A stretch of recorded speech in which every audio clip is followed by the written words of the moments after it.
front line of policing is loud, but the voices behind it, they're a lot louder and I think, frankly, a lot more interesting. Hi, I'm Bob Plaschke, and this is First Response. This is the number one podcast that takes you behind the badge and uncovers real stories and experiences of first responders from all walks of life and the topics that shape public safety today. If you're curious about the guy or the gal behind the hero, and they are indeed truly heroes, and the topics that they care about, take a listen. This is kind of your front row seat to hearing some of the really interesting voices out there, and more importantly, the heroes. This podcast is sponsored by PepperBall, where I have the honor to serve as CEO. PepperBall creates non-lethal alternatives to guns police use to keep themselves and the public safe. So today, I'm very excited. My guest is Captain Abram Ayana from the Brookhaven Police Department, which is just outside of Atlanta, right on the border of Buckhead, if folks understand Atlanta. Captain Ayana leads the innovation, technology, and special projects for the Brookhaven Police Department.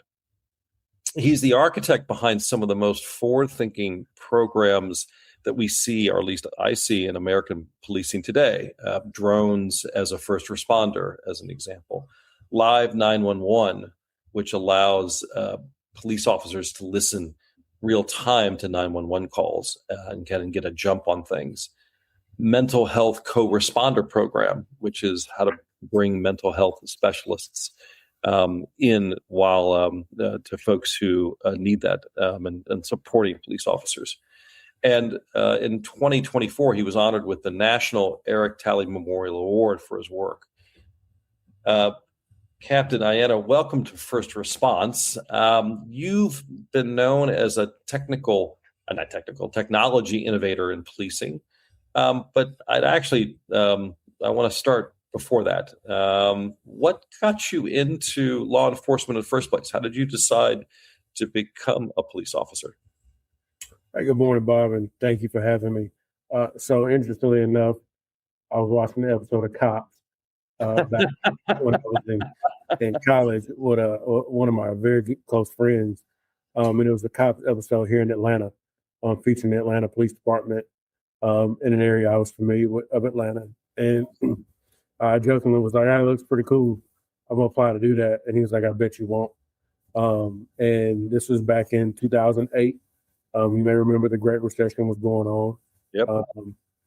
I just graduated college and was trying to figure out what that next step was. And there weren't a whole lot of jobs out in the market because of the economic times we were in at the time. But the police department was hiring. It looked like it was a fun job. It was a cool job. And then I remember probably about a year or two prior, my car had been stolen twice. And I said I wanted it to hold those people accountable because I remember the impact that had on me. So it's kind of an alignment of a couple things, happened to watch the Cops episode that was in an area of town that I was familiar with, that I connected with. I had been a previous victim of a crime where the perpetrators had not been apprehended twice. Car actually got stolen twice in 3 months. And I remember how that impacted me. And so it was either that or join the military. And I actually signed up to join the military at one point because I needed somebody to pay my student loans. Luckily, the Atlanta Police Department called me back before it was time for me to go to basic training. So I put the military on hold and joined the police force. Oh my goodness! How did you find the first year?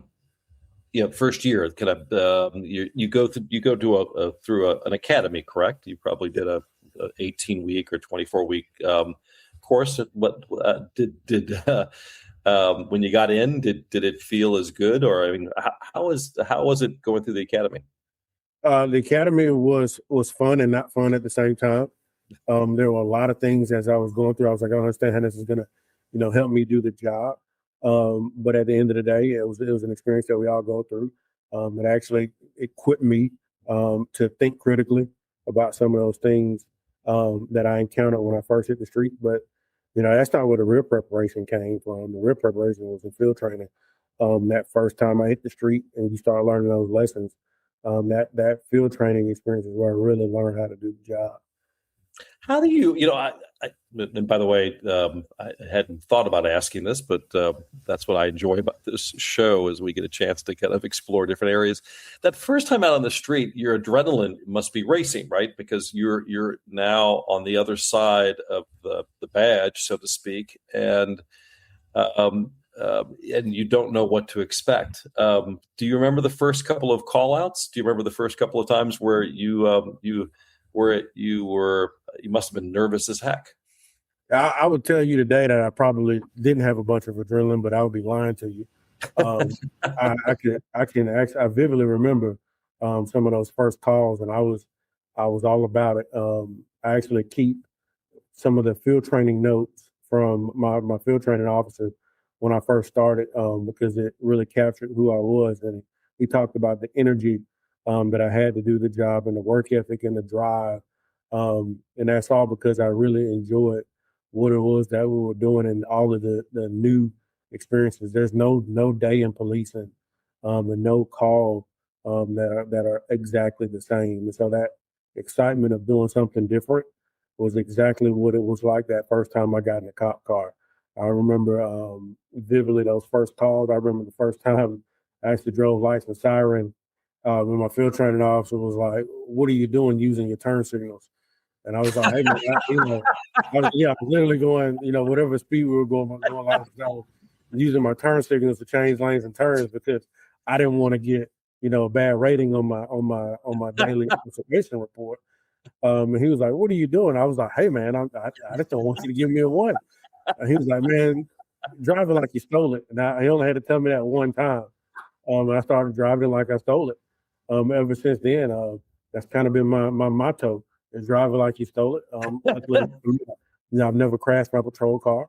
But I was like, hey, like Ricky Bobby said, you're not first, you're last. And so I vividly remember those first moments. There's nothing like anybody could ever describe to you. I remember the first time I got to pull my gun on a felony traffic stop. And I was like, oh, this is stepping outside of myself. Like, this is actually happening. The danger is real. It was a armed robbery suspect from a jewelry store, and I actually got 2 in one day, 2 felony traffic stops in one day. Wow. In one day. And I remember those feelings, and I was like, it's actually fun, but it's a little unnerving that these things are actually happening out there in the streets every day. Drive it like you stole it. Drive like you stole it. I think that's one of the challenges in policing today is that we're losing a lot of these older police officers who are retiring appropriately, and for them, of course, they can retire after 20 years, but you lose a lot of that street experience. Right. That those because those, I mean, you're now into that role. Those are the most valuable officers. What they're called what there's an acronym. Field training officer, FTOs. And I hear police chiefs tell me that there's a lack of really good FTOs. And that's one of the limitations in policing is just having enough of those FTOs out there to train new recruits. Yeah, very much so. There's a period in time, man. I remember when I first started, that first 2 to 4 years, you really are trying to figure out what it is that you're doing. And right around year 6, you really become really aware of what it is that you're doing as a police officer. In year 8, I say it's right in your sweet spot, between 6 and 8, because you haven't really reached that burnout yet. You're still relatively new. You're still getting a lot of enjoyment from it, but you have really taken the time to learn all the lessons that the career and the streets can teach you.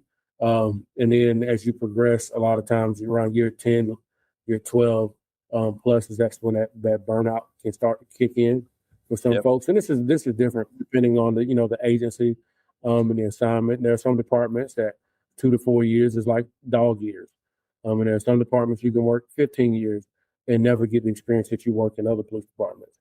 I've had the fortune of working in busier police departments prior to coming to Brookhaven.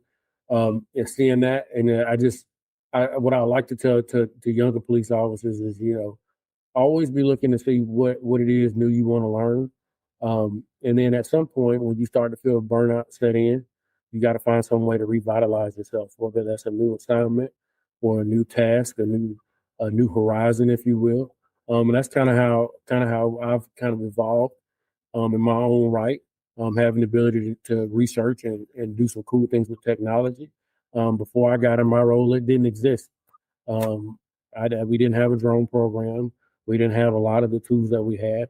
But just being a student of policing, and what was happening, not just internally in my organization, but around the country, right? Learning what other police agencies across the country were doing, and even around the world, is how we've evolved the Brookhaven Police Department to be a model, in leveraging technology and actually creating, if you will, kind of like a second act for myself and those who work with me, who are now leveraging technology to be more efficient at policing. So it's kind of funny. In my career, I've had the opportunity to work in a number of assignments. Being I was a field training officer. I worked at patrol. I taught at a police academy. I was part of a drug and gang violence task force. Uh, I've been a street sergeant. I've been a patrol commander. I've done internal affairs. I led criminal investigations for several years. And I tell you, seeing the evolution of policing and talking to folks who've done it as long as I have and longer, it's pretty cool thing to see.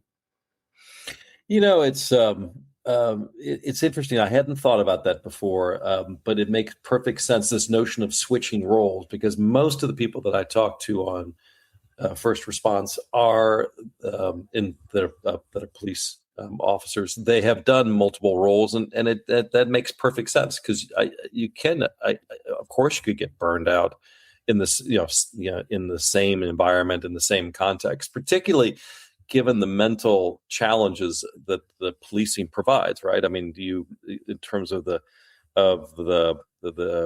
seeing the same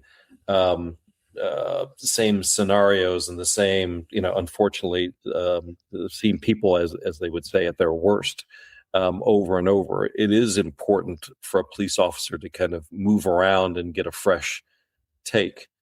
Can I go back to the first time you had to pull your revolver? I think to some degree people think, lay people who are not police officers, think that is an exciting thing, to pull your revolver. I would imagine, though, it's not exciting at all. It must be. I would think it's very stressful to do that. Yeah. So first off, you dated yourself, not me. I've never carried a revolver in police work. I've always had a Glock or a Smith & Wesson semi-auto pistol. So I've never carried a revolver, and I've only got like 3 or 4 gray hairs. So no, I'm not revolver era policing, sir. I'm in the drone era of policing. So yeah, it's not as thrilling as folks think it is, because you're pulling that weapon because you perceive there to be danger, right? Mortal danger. Right. To yourself, to some other person. And so it's a sobering experience. I've done it hundreds of times, and I've come exceptionally close to actually having to pull that trigger. If it wasn't for my partner disarming a subject that I was in a fight with, who's a burglary suspect, we were in a fight with him in a confined space, and he was in possession of a pistol in his hand, and as I was about to use deadly force, my partner was able to take the pistol from his hand. And I vividly remember that action. It was recorded on body camera. And so my reaction afterward, when it was all said and done, I was actually very upset with the individual because I almost had to kill him. Right. And I think that the general population don't tend to understand the decision that comes along with that. I can think of 1 or 2 of my academy classmates who didn't make it out of that first 1 or 2 weeks of the academy because they wrestled with the difficulty of that decision, and they came to the conclusion that they weren't going to be able to take a life. So there are people who sign up for the job, who go through the hiring process, which is not an easy thing to do, who complete an application that is probably easier to get a home mortgage than it is to apply for the police department. That tells you the amount of things that you have to go through. And I'm not talking about like a $80,000 mortgage. I'm talking about like a $1 million house mortgage type paperwork. Right. And they go through that whole process to only make it into that first week or so, and they realize I can't take a life. And so those every time I pull my pistol, that's something that I've been willing to confront and make that decision. So it's not something that you do, lightly. I will be completely honest with you. At this point in my career, these things are rather automatic. Some of these things the thought process, you can speed it up. You orient yourself towards a decision and an act a lot quicker. When you're at this point in your career versus where I was in the beginning. And it's not easy. It's not easy. And I think that, I was talking to someone this weekend about community, and I didn't realize until that conversation that the law enforcement community is truly a community. And we talk about after these high profile incidents happen that people don't understand what it is that we do. And the only people that understand what it is that we do are people who are similarly in this community. Fair, unfair, just, unjust. That's the truth. That's honest. Because you have to have been in that situation a lot of times and faced that mortal danger to truly understand what the result it could be, the internal conflict and all of the tension that is actually present in those moments. No, it makes perfect sense. I mean, that's why we have this show, is to shed light on that community, because people like myself who use the word revolver, my team is going to give me a hard time for this, for using the wrong term, or an old term. But what I hear. And I guess I'm comforted is that the training that police officers go through, to your point, both at the academy and then the first years when you're 2 to 4 years when you're under a bit of supervision, it's so that it can become automatic, so that you can manage the stress. I asked my friends. We have a number of police officers, retired officers, who work at PepperBall, and I asked them, when you have to breach a door, and you have to go in and search a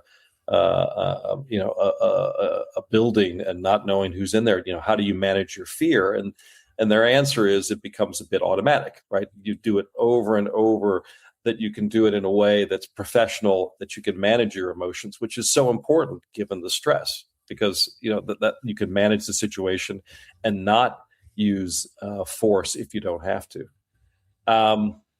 Let's transition. There's so much about your career that's so interesting. You started a number of new programs in Brookhaven. Why don't you start kind of chronologically? What was the first new program that you started when you got to the department? Yeah, so one of the first ones was our mental health co-responder program. Right the onset of COVID. We saw this major explosion in mental health calls for service. And Brookhaven is a city of about 60,000 residents within about a 12 square mile area. And so you can imagine a lot of folks are career oriented, career going folks. And so you can imagine the uncertainty that came with COVID. Getting up every morning, going to work, to now being told you're not going to work. You got to stay at home, the lockdowns and the such. It put a lot of folks in a place of, despair. And so we naturally were the ones that were carrying the brunt of that. And so you can imagine family members calling because, their loved one, last time they spoke with them was depressed because they got laid off or their hours got cut from work, or, they were just locked in the house. And so they would call us, and because somebody made, expressed some suicidal thoughts, and we would have to respond. And so prior to us standing up that co-responder program, I was the department's crisis intervention trainer. So I trained hundreds of law enforcement officers across the region in crisis intervention. So that was something that was near and dear to me. My father has bipolar disorder, and we actually found out about his bipolar disorder from a 911 call. The police responded to his house, and he ended up being evaluated, and that's when they determined my father had bipolar disorder. So it became important to me. And like most cops, I was resistant to that training at first. Didn't understand why I was being made to go to it. But I very quickly understood the why and understood the utility of that training. So I became a trainer in that. Then we stood up that mental health co-responder team where we brought in actual licensed professional counselor and clinicians onto our staff to work side by side with us as we were responding into the community. And so progressing now several years now, we have a full-time counselor that is working in the police department, not only to serve the needs of the public, but to serve the needs of our police officers. Also started our peer support team many years ago, and so officers will have that support amongst their peers. Interestingly enough, we do a lot of work to destigmatize mental health and all the things that come with mental health and law enforcement, but that's a big barrier because and I even struggle with it myself. How would the organization respond to a police officer who is expressing that they're not okay? All of the training and all of the reading material, if you will, says that we're going to support you. And I've not seen any evidence otherwise, but that question always persists, right? And so that's always been a concern, but that's another program that I started. And then I started moving into the technology space. At the time, I was a night commander. I'm on patrol, and a couple of our officers, or one officer in particular, was on patrol and saw some guys trying to steal a car over at the Enterprise rental car here in our city. He got out with them. Both ran. He caught one. The other one ran into a city park. That city park had no lights, so the lights were turned off at night. So you got a huge park with no lights. It's a dark place. So we set a perimeter around this big park and called for a helicopter. Called the county police. The helicopter wasn't available. Called the Atlanta police. The helicopter wasn't available. So we ended up calling the state patrol. And it took them like an hour to arrive because they were out someplace else and they had to get fuel and income. But we didn't catch that guy. And I like catching bad guys. And so I was frustrated that all of that time and that effort went into that search and we didn't get him. And so I started talking about drones, and I was told at the time, hey, we looked at drones when we started this city. The city at the time was maybe like 5 or 6 years old. And they told me that we were told we couldn't do it because of the proximity of the airport. And I'm the wrong person to tell if you can't do something. Because then I dedicated all my effort to understanding the problem and the why behind the can't. And during that research, somebody showed me a YouTube video of this groundbreaking use of drones out in Chula Vista, California, when they were sending drones ahead of officers to 911 calls. Right. Within seconds. And I was like, that's pretty cool. They never can give me the money to do that. And fast forward several months, police chief actually found the money to start a pilot program. So we started a pilot program, ran it, and it has just exploded since then. So we went from 1 drone in the pilot program to 8 drones across our almost 13 square mile city with a response time averaging 53 seconds. And that's 53 seconds from the time somebody picks up the phone and says, Chatcom 911, what's the address of the emergency? So in less than a minute of the 911 picking up the phone, we've got a drone over your head looking at the emergency. And that is really taking us to a whole nother level, a whole nother era of policing. And then I just leaned into it, man, started bringing in other technologies to complement that. And we've really seen what policing was and what it's transformed to. And it's pretty cool to watch because, hearing patrol officers, some of them say, we wouldn't catch half the people we catch today if it weren't for drones. And that's a positive development because there's a natural tension that exists between technology and cops. The one thing cops hate more than the way things are is change and vice versa. We like the way we've always done it, but we hate the way we've always done it. And so it's been pretty cool to see this evolution and how our police department is changing. Right now, talk about the utility of my position. Right now, I'm the project manager for construction of our real-time crime center. So we're reimagining what our real-time strategy is. For years, we've had hundreds of tools at our disposal, the way of license plate readers and video cameras and drones, and they were all in different segments of the police department, different areas. As the chief calls it, we had a real-time crime closet. That was all. Now we're building out into a custom space Uh, Uh, from one second I'm looking at plans, the next second I'm talking about paint colors and vents and conduit. But it's all going to come together to really help us take what we've already been doing quite efficiently. And what I would argue is probably better than most, if not everybody in the country. Just being boastful about the work our team is doing and just taking it to another level. so let's unpack. You said a lot there. I'm going to go to mental health, and then we'll come back to the drones. We talked a lot about mental health here, and it being a stigma for a police officer to express just the distress they may feel because of what they've experienced on the job. Congrats, thank you, whatever, for bringing mental health specialists into Brookhaven. That's super important. That's how where do you think we are on the scale of one means you never want to admit it because they won't let you do your job, and 10 is that you're readily open, you being an officer or officers today are readily open to admitting mental distress on the job. Where do you think we are in that in that transition? Are we close to getting to where we need to be, or we still have a bit of work to do? Oh, we still got a lot of work to do. If I were being honest, and that's all I've ever been, we're at a 3 or 4. Yep. And the reason I give us 3 or 4 because we're trying. Yep. God knows we're trying. We're at a 3 or 4, and it's because the organizations have a ways to go, but also the people doing the job have a ways to go. Everybody, like, I was at a conference, or not a conference, a meeting several years ago. And be completely honest, I've dealt with these stressors myself. There have been times where I've not been okay. And be completely honest with you, Bobby, it wasn't because I saw a dead body. It wasn't because the baby died in my arms, and all those things have happened. It wasn't because somebody tried to kill me or any of that stuff. It was just the regular stress of the job, man. There's a tension that exists in any role, right? But when you put your marriage and your family on top of an already stressful job, it's just for me, and I can only speak for me.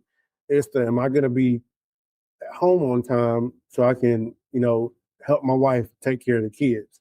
And if that doesn't happen, what does that do to the marriage? That's stress. Am I earning enough money to make sure my children have the best opportunities ahead of them? Yep. I've got two little girls who it's my mission. It's always been my mission to make sure they have the best upbringing that the world can provide them. Not that I can afford, but that the world can provide them. And I work as hard as I can to afford it. So that means that I go without something, then I will go without. And so there are parents who want their children to go to the best schools or be involved in the best sports programs, but they can't afford it. So that means they got to work extra. And so they're tired, but they want to do that for their family. That creates stress.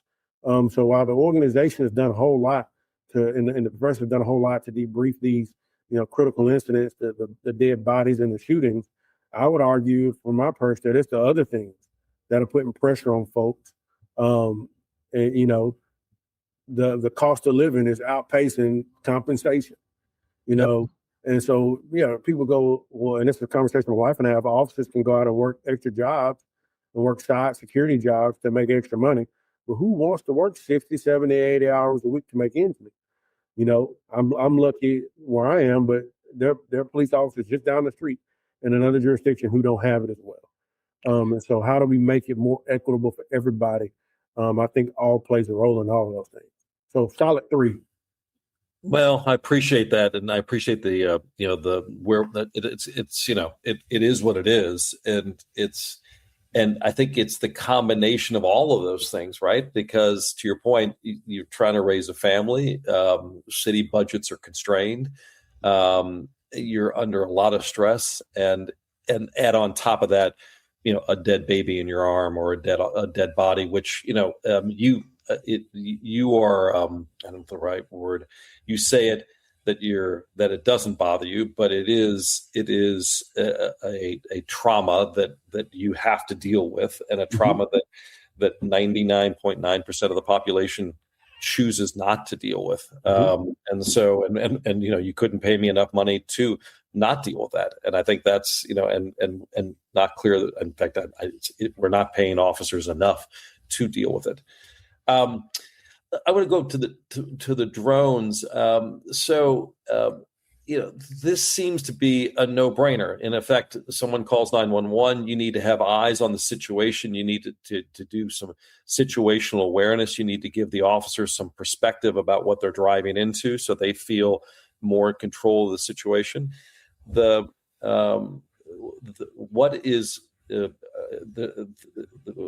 doesn't feel like there's anything wrong with this. In fact, it's all right. Is there any, how has the community responded to this? I would hope positively. Yeah. So here in Brookhaven, it's overwhelmingly positive. But you got to understand, our community is not like every other community. We're a relatively new police department. And the whole picture of police departments, we're not celebrating our 100th or 50th year anniversary anytime soon. So we don't have a lot of those old things that come with, such a legacy. We weren't around during the civil rights movement. So we don't have those vivid images of police officers putting dogs on people who are just protesting to be treated equally. So we don't have that history. History means a lot in this profession. So we're a new city. And also being a new city, people expect us to do things that bring our city to another level. And so luckily for us, we've got amazing support from our mayor, council, and our city manager's office, who are, put the full weight of their office behind us and progressing and leaning forward into these things. We've got a citizenry who sees the benefit in it. And it's not just because they organically woke up in the morning and saw the benefit. It's because we've been very deliberate in telling that story. Being very deliberate and telling the success of what we're doing and why we're doing it. And every day we wake up, we aim to continue to build that trust, not because we go out and, give kids popsicles and go, have coffee with a cop every day. It's because we actually do the job. And when it counts the most for them, we're there. And that drone, Live 911, that license plate reader, that camera is just another tool that helps us get there, right? So our organization's mission is to enhance the quality of life for those in our community by providing high quality, professional, and effective police service in partnership with the community. High quality, professional, effective. That's what the technology does. And so when we look at onboarding technology, how does it make the quality of service provided that much higher of a quality, much more effective, and how does it enhance our professionalism? I say drones are the single greatest tool in making sure policing is ethical. And it's funny because I have this conversation with folks and they can't wrap their mind around it. And I will tell you, it's probably because they've never been stopped because they fit the description. And so if you would allow me to go there for a second with you, imagine somebody calling 911 and said that there's a suspicious person or there was an individual who was pulling on car door handles and they asked for a description and they said, he's this race, he's this sex, and he's wearing this color clothes. Depending on the area you're in, that person there's an image pop in your head. And I never specified a race and I never specified a sex, but something popped in your head. We can say that's unconscious or conscious bias, but something popped in everybody's head who's going to hear that comment. And the police officer is going to go out and they're going to stop somebody who looks like that. What if I told you that within 50 seconds of somebody calling 911 to report that and giving the exact location, I got a drone with a camera looking directly at that person who can provide that information directly to the officers that are responding. That means that no other individual other than the individual in question gets stopped by the police. That means our policing is much more precise. Also, because we've gotten there so much quicker, the likelihood that that individual is actually still engaged in a criminal conduct is elevated, which means we're likely going to get evidence on the drone camera of the crime occurring, which means the police officer now walks in at a much higher level of awareness and knowledge of what's occurring. And so instead of them going in to stop to ask questions, in many instances, because there is video of it, there's no question. So at the very least, we walk into a situation with what we call reasonable suspicion, articulable, reasonable suspicion, meaning we can state exactly what it is. We can state the facts or circumstances that lead us to believe that criminal activity is occurring or has occurred or is about to occur. And so they can make much more definitive decisions and definitive action. And then we see a even greater cascading benefit from behind that. And so I'll go into further that here in Brookhaven. In Brookhaven, if somebody commits to shoplifting, they've got a nearly 80% chance of getting caught by the police. So what does that mean? That means when the average citizen goes into the local pharmacy or grocery store, they don't have to get somebody to unlock the plexiglass to get toothpaste or to get deodorant like you see in some communities. That means that businesses don't close in our city to go reopen someplace else because of theft, which means that our community is much more vibrant, much healthier, and people who stay here can spend their money here. They don't have to drive 30 minutes away to another community to shop. Technology is equipping our first responders to make that difference. That 80% happens, number one, because we're well staffed. We're nearly fully staffed. It also happens because we have people who want to do the job. So it means we're bringing the right people in the organization. And then we've got the tools that help them be much more effective in doing it. Even when they run from us, they can't hide. That's fantastic. Just practically, you have 8 drones. Do you need an operator for each drone, or can you just type in a lat long and the drone goes to where the call is? You one better. We don't type in a lat long, so we type in the address. And in many cases, we don't type in anything because we believe in integrating things, right?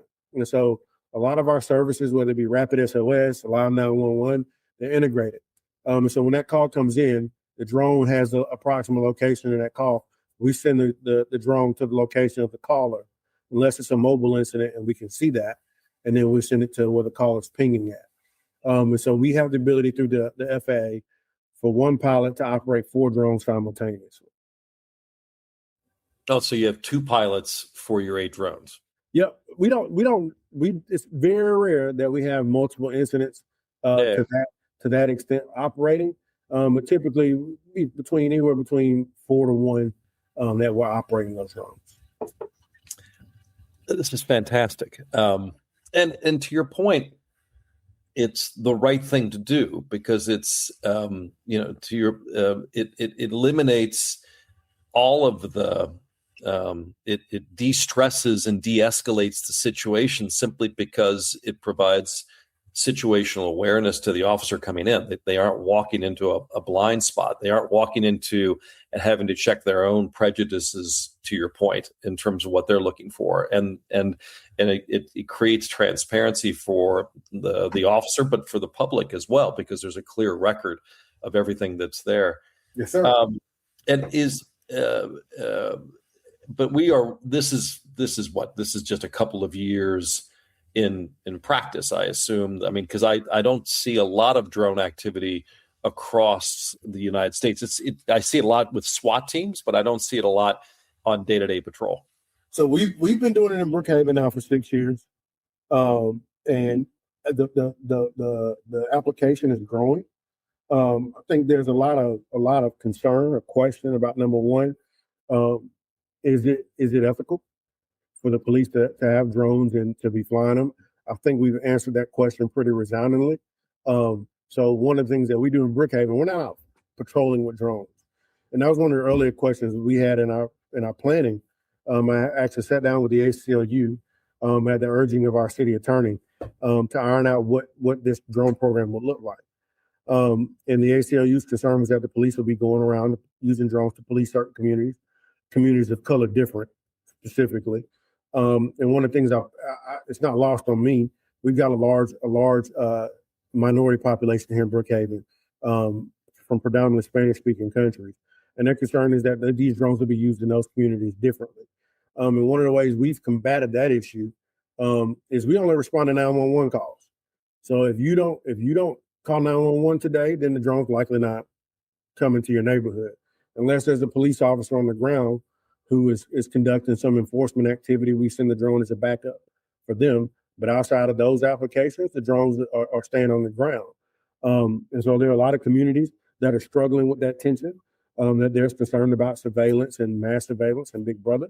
Luckily for us here in Brookhaven, we've answered those questions, and we continue to prove and show to our community that what we're doing is what we say we're doing. I think that you're going to see, number one, when we got into it, the regulatory process was much more complex and convoluted, a lot more red tape then than it is now, but the regulatory process has now made it very, very easy, kind of cut and dry, 9-step process. It's not really 9 steps, but, ironed out some steps for people to do it. So you're seeing agencies who are now, wrapping their mind around that. Cost is a big factor. Agencies trying to find a way to make sure they can afford this technology in the long run. And then there were a lot of questions about what, you've heard the administration for several years talking about the use of Chinese drones and drones from foreign countries of concern. And so there were agencies who couldn't necessarily afford some products, but the ones that they could afford were from other countries. And there were concerns about, if I make the investment today, will legislation make them a paperweight tomorrow?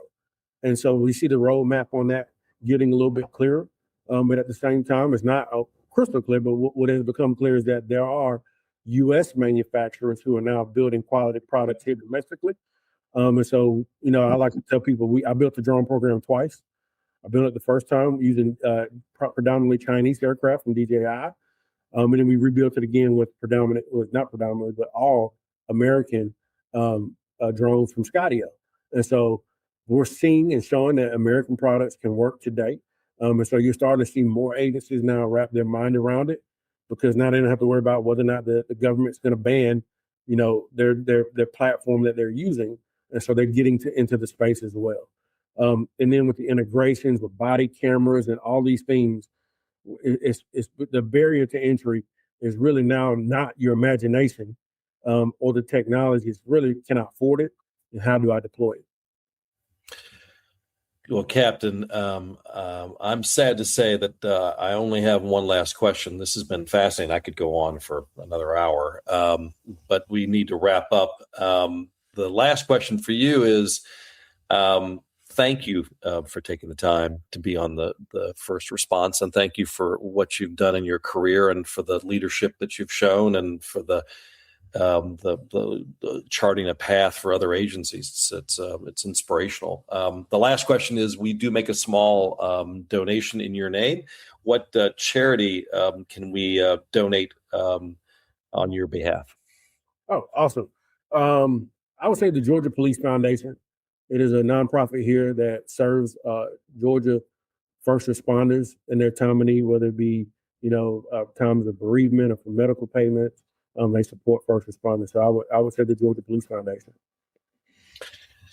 Well, folks, I hope you've been as fascinated as I have with Captain Ayana's career.